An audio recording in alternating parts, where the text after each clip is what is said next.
आल्हा उदल लोरिक के सामारा जीता वालू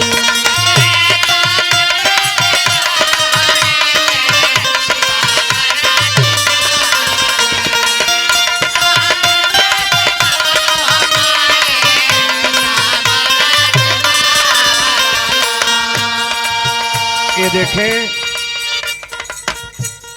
ये बहुत सुंदर सम्मान, इस परिवार से अटूट रिश्ता। आप परम श्रद्धेय आप धर्मेंद्र चौहान पालनपुर के सरजमी से आपके कर कमल द्वारा बहुत बहुत सम्मान हुआ। माता रानी के कृपा बरकरार होके कि हमेशा परिवार में खुशहाली बरकरार रहे, हर मोड़ पे परिवार तरक्की की ओर बढ़े। पहले बतौलन हमन कहीं रह जाला तो आपका कार्यक्रम YouTube के माध्यम से देखल जाला।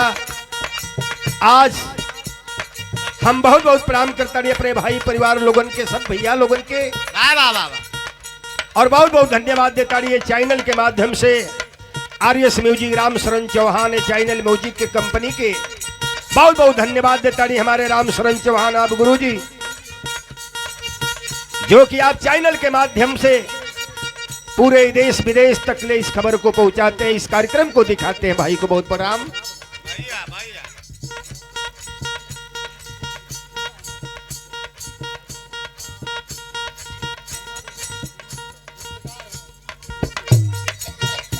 परम श्रद्धेय आप इस परिवार से बहुत बढ़िया रिश्ता।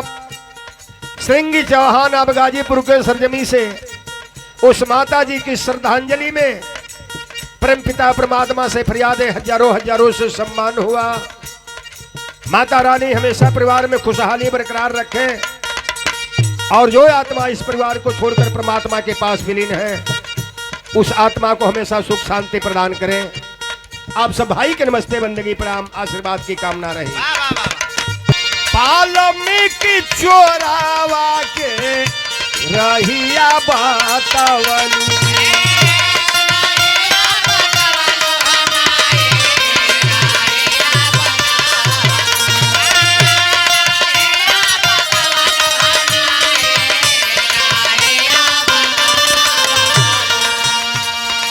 जोड़िया भागा करे तोहरी पुकारिया मोरी लेवरिया फसलिया,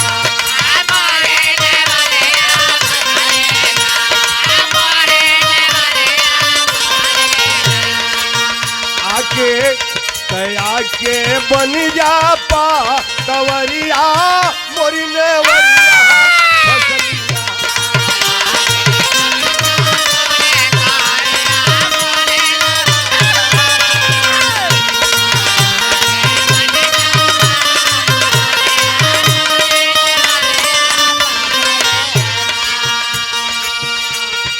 वो भक्त तो माँ से फरियाद करता है, ऐ माँ इतना तो सुन ले कि ये तेरा भक्त किस दाढ़ी का फूल है, किस खानदान से है। माँ अपना परिचय बता रहा है क्या? गुरुवर बिहारी रमन स्वर्ग के नागरिया,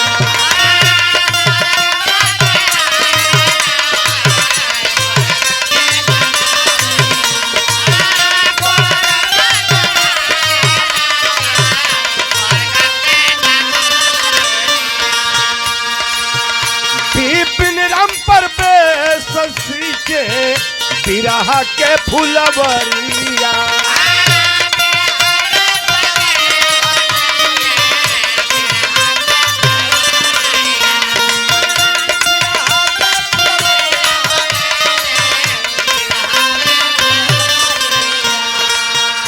पूजावा नगीना धोई है रात दिन चरनिया मोरी नेवरिया फसलीना,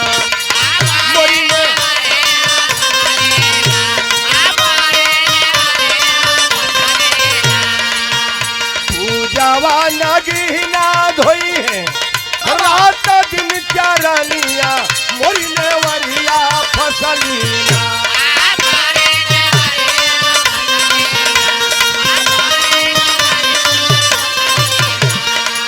के बन जा पा